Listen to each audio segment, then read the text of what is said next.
Hello everyone. So in this video I'll be talking about the story in Genesis 1 verses 3 about the creation of the world and the James Weldon Johnson poem. And this is the note that I got to explain what I got from both teachings. Okay.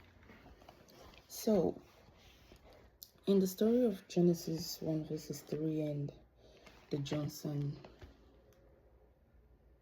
Weldon poem, the difference is that I got to understand in both of them is that for the poem, the tone in which the poem was illustrated, it really makes it stand out.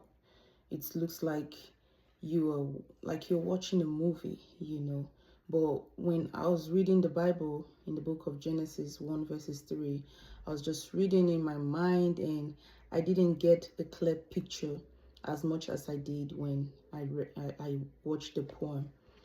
And the second one, yeah, it's also about the visuals.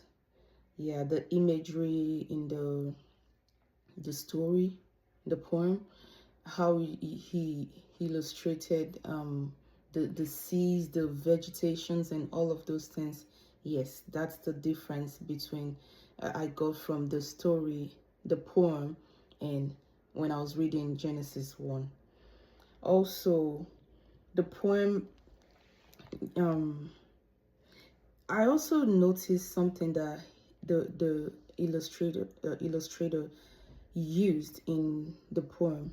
He talked about the rainbow when he was talking about the order of creation. He used the word a rainbow.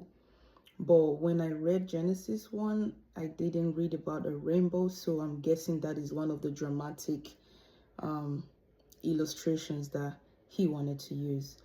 And the similarities, both of them, they narrate the order in which creation was made, from the light, the vegetation, and everything down to when man was made. Also, the creation of man. In both of these teachings, I got the same picture when I was reading Genesis 1, and also when I was watching the poem. It talks about how God wanted to make man. They both talk about how God wanted to make man in his own image. Yes, in his own image. God wanted us to be just like him. Yeah, both stories talk about that explicitly. Also, what I learned in Genesis is that even if God loves us so much, we still get to have consequences for the wrong choices that we make. Every wrong decision has a consequence, and even if God loves us, he wants us to know that we are still going to pay the consequences, even though he's a loving father. And for what I like about either of them, I like how dramatic the poem was illustrated. I like how I could watch it and just kind of brought a clearer picture and a clearer image to me. Even if I'd always read the book of Genesis, I didn't see it in this way like I did when I watched the poem. Yeah, that is what I like about it.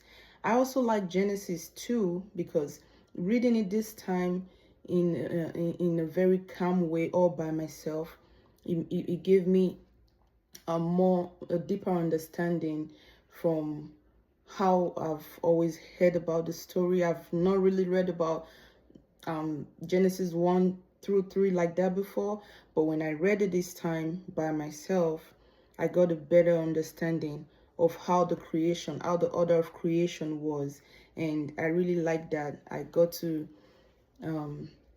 take my time and know how much God wanted humans in this world and how he loves us so much.